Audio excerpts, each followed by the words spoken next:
Selaras dengan keputusan kerajaan untuk memperkenalkan gelembung perjalanan domestik zon hijau ini, MOTAC telah menyediakan beberapa inisiatif, iaitu pertama dari segi penginapan.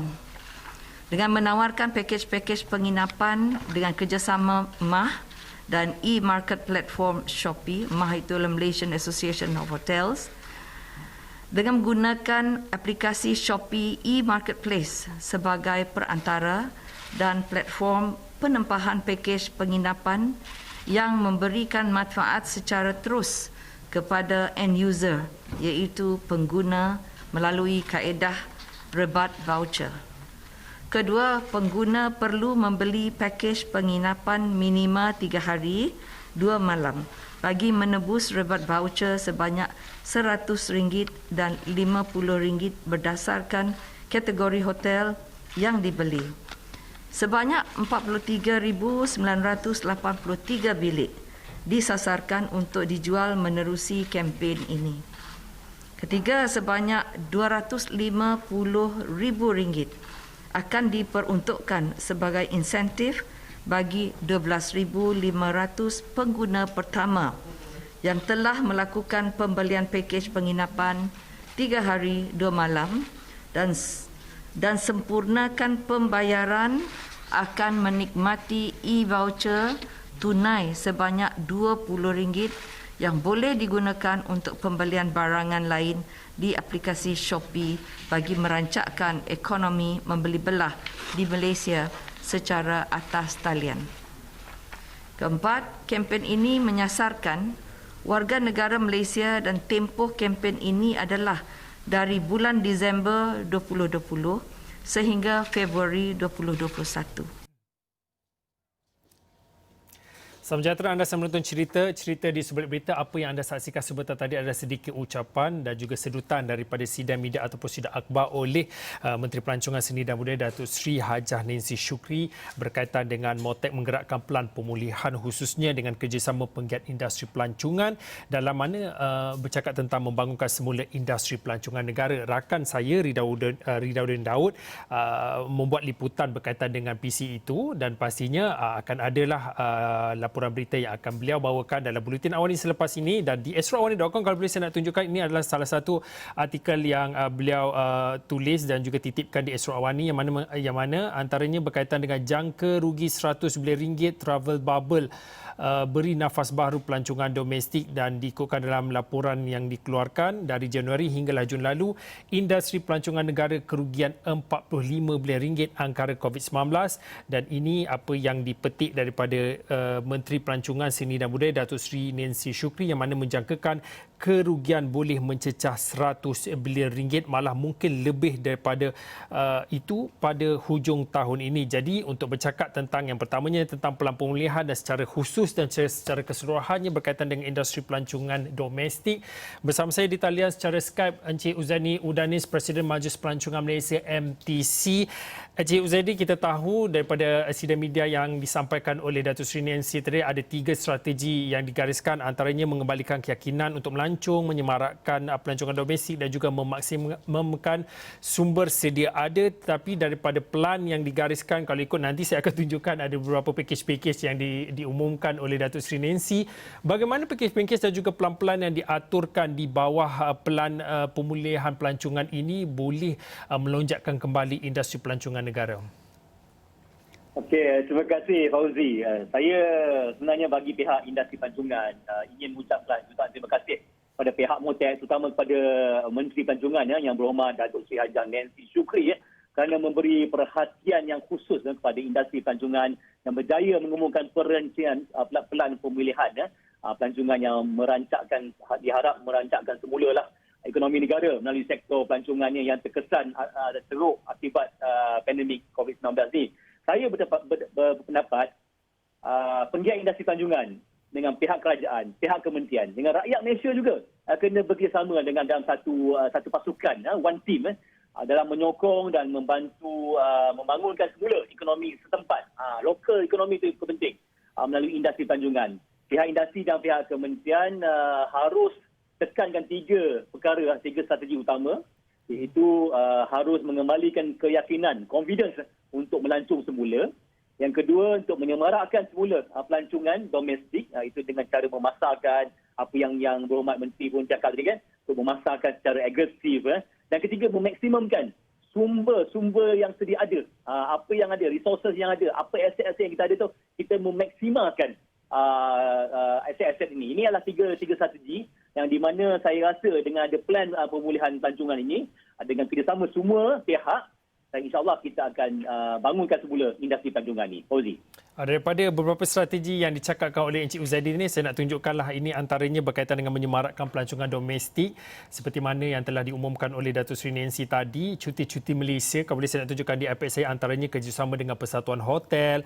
Kalau diikutkan ini antara package-package yang diumumkan oleh Datuk Seri Nancy, antaranya bekerjasama dengan platform Shopee e-Marketplace, pemberian rebat voucher sebanyak RM100 dan RM50 dan juga RM20 e-voucher untuk tunai beli belah. Juga kerjasama dengan Persatuan Hotel Bajet MyBar, iaitu Persatuan Hotel Bajet Malaysia, dalam erti kata di bawah Jom Nginap daripada tempoh 31 Disember 2020 hinggalah Mac 2021. Juga kerjasama bersama dengan syarikat penerbangan tempatan seperti yang anda boleh saksikan, seperti Malaysia Airlines, Firefly, AirAsia dan juga Malindo Air. Antaranya pemberian diskaun RM50 untuk Malaysia Airlines, RM30 diskaun di Firefly dan juga RM50 dapat voucher di bawah AirAsia. Dan juga beberapa lagi kerjasama yang dijalankan, antaranya kerjasama bersama dengan syarikat pengangkutan dan juga pihak swasta, antaranya kempen My30 PAS bermula 7 Disember 2020, Buy One Free One, dan juga pembelian produk kraft di outlet Karya Neka yang bermula mulai 24 November 2020 berjumlah lebih kurang RM30 secara keseluruhan diskaun diberikan. Encik Zuhaidi, melihat daripada package-package yang baru saya sebutkan sebentar tadi dan antara di bawah strategi menyemarakkan pelancongan domestik, apa lagi yang perlu diberi perhatian khususnya oleh MOTEC, dan mana kita nak memberi fokus kepada, kita cakap tentang travel bubble, gelembung perjalanan antara zon hijau dengan zon hijau, tetapi dalam konsep menyemarakkan pelancongan domestik, apa lagi lompong-lompong yang perlu kerajaan perlu beri keutamaan dan juga perhatian? Sebenarnya Fauzi, program kerjasama yang dijalankan Kementerian itu amat komprehensif. Bagus, perfect.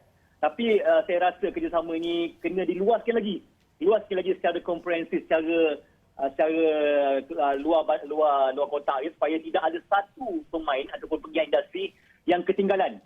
Contohnya ejen pelancongan. Ejen pelancongan yang didaftarkan di pihak Kementerian Pelancongan, di mana peranan ejen pelancongan ini sangat penting dalam inbound, dalam promosi inbound, dalam melaksanakan package inbound dan juga package domestik.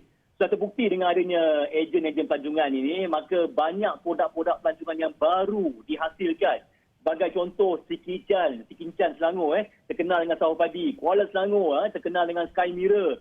Bagan Datuk, Blue Tears, dengan pantainya. Lahad Datuk dengan Blue Hole. Dan baru-baru ini produk pelancongan Lenggong, di mana pihak UNESCO telah iktirafkan satu destinasi yang sangat penting untuk kami di Malaysia, di mana hanya penginapan homestay dan bukannya hotel. Ianya semakin popular. Jadi oleh itu kita tak boleh tinggalkan peranan ejen pelancongan.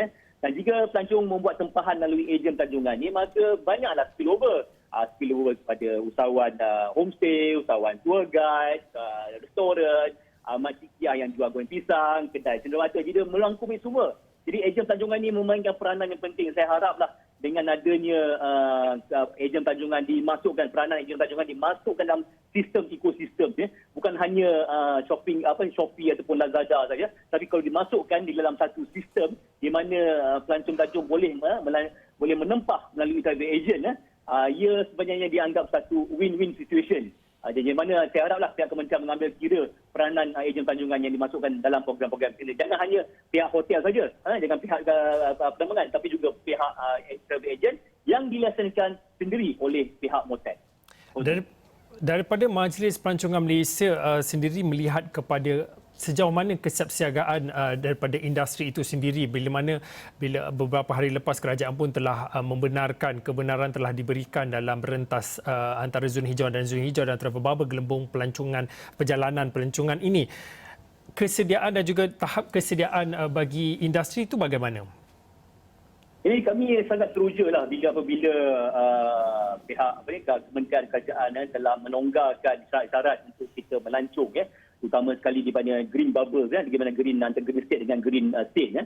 Itu adalah satu saya rasa satu niat yang murni, satu objektif yang kita boleh luaskan. Dan saya harap juga dengan tempat-tempat negeri-negeri yang dipanggil red area ni, kita haraplah kita sembuh secepat mungkin supaya kita boleh supaya rakyat negeri itu boleh melancong semula. Jadi yang pentingnya Fauzi, keyakinan. Mengamalikan keyakinan pada rakyat Malaysia adalah langkah yang penting. Kita bukalah mana-mana pun, buka border, state border, buka international border. Kalau rakyat sendiri tidak berkeinginan ataupun pelancong tempatan tidak yakin tentang SOP industri pelancongan, tidak akan terjadilah pelancong, tidak akan kembalilah ke arah zaman masa sebelum COVID ni. Jadi sebab itu Malaysia Tourism Council, kami bekerjasama dengan pihak Malaysia Productivity Corporation untuk menghasilkan SOP yang khusus, yang sesuai, yang komprehensif untuk penggiat industri pelancongan, di mana kita namakan ADAP yang idea, MATEX, untuk amal dan patuh, supaya semua penggiat industri pelancongan boleh mengadakan satu standard untuk kita menerima pelancong dan juga untuk meyakinkan pelancong supaya supaya kita boleh mengembalikan keyakinan. Kalau disebutkan tadi industri sudah bersedia, malah produknya pun sudah ada, tetapi lebih kepada bagaimana pelancong ataupun rakyat itu keyakinan itu, sebab itu adalah antara yang diberi tumpuan dalam strategi pemulihan pelancongan, antaranya mengembalikan keyakinan untuk melancong. Secara khususnya dari segi daripada SOP yang telah pun disebutkan dan telah pun dikeluarkan oleh Kementerian Pelancongan Seni dan Budaya di laman Facebooknya tentang SOP yang digariskan dalam mana berkaitan dengan travel bubble atau gelembung perjalanan dibenarkan antara zon hijau ni, apa lagi yang boleh diberi perhatian dalam mana untuk meyakinkan rakyat pergilah melancong dalam negara, bantulah negara. Kalau ikutkan tahun lepas, tahun 2019, seperti yang Datuk Seri Nancy katakan, lebih daripada 90 bilion ringgit janaan ekonomi dalam mana pelancongan domestik tahun ini katanya rugi sebahagian besar 40 bilion. Tetapi dalam tempoh yang ada dalam sebulan dua ini, bagaimana nak yakinkan rakyat supaya terus menyokong industri pelancongan domestik? Fauzi, sebenarnya industri pelancongan adalah nadi utama bagi negara kita. Negara kita negara pelancong. Kita adalah negara yang popular, antara yang popular, destinasi yang popular di seluruh negara, seluruh dunia.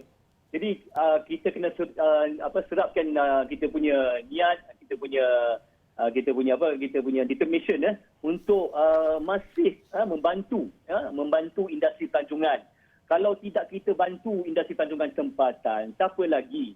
Dan industri pelancongan tempatan inilah yang memberi pekerjaan lebih kurang 3.6 juta pekerjaan untuk rakyat Malaysia, dan juga industri pelancongan ialah memberi sumbangan yang besar kepada gross domestic product GDP, dan juga memberi income yang terus tidak melalui orang tengah, terus kepada usahawan. Jadi kita kena sedar bahawa industri pelancongan adalah industri yang penting. Jadi untuk menghidupkan semula industri pelancongan ni, kita kena membantu ataupun kita tolong tourism.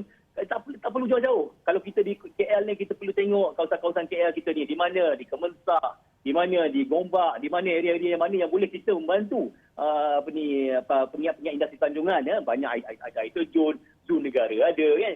Kalau kita ada di kawasan-kawasan luar pun, kita lihat kita mana kawasan-kawasan yang ada potensi untuk industri pelancongan. Jadi kita kena bantu usahawan ini. Ini adalah satu langkah di mana semua rakyat Malaysia harus membantu industri pelancongan. Bila industri pelancongan naik, insya-Allah ekonomi negara Malaysia pun naik, dan juga ini akan jadi kita rakyat semua mendapat keuntungan yang besar. Jadi saya harap sangatlah semua rakyat Malaysia membantu, menyokong dan juga memperkuatkan industri pelancongan tempatan dengan menempah pakej-pakej pelancongan yang sedia ada sekarang melalui travel agent. Okey, baiklah, terima kasih kepada Encik Uzaidi Udanis. Encik Uzaidi adalah Presiden Majlis Pelancongan Malaysia atas perkongsian pandangan berkaitan dengan MOTEC menjalankan kerjasama dengan penggiat industri bagi membangunkan semula industri pelancongan negara. Seperti yang saya tunjukkan, sekali lagi saya tunjuklah kepada anda antara strategi yang digariskan dalam Pelan Pemulihan Pelancongan antaranya adalah menyemarakkan pelancongan domestik, kerjasama dengan pihak hotel, kerjasama dengan Persatuan Hotel Bajet, kerjasama dengan syarikat penerbangan tempatan dan beberapa lagi lagi kerjasama dijalinkan bagi menyemarakkan lagi dan juga melonjakkan kembali industri pelancongan negara. Baiklah, cerita berehat seketika kembali selepas ini.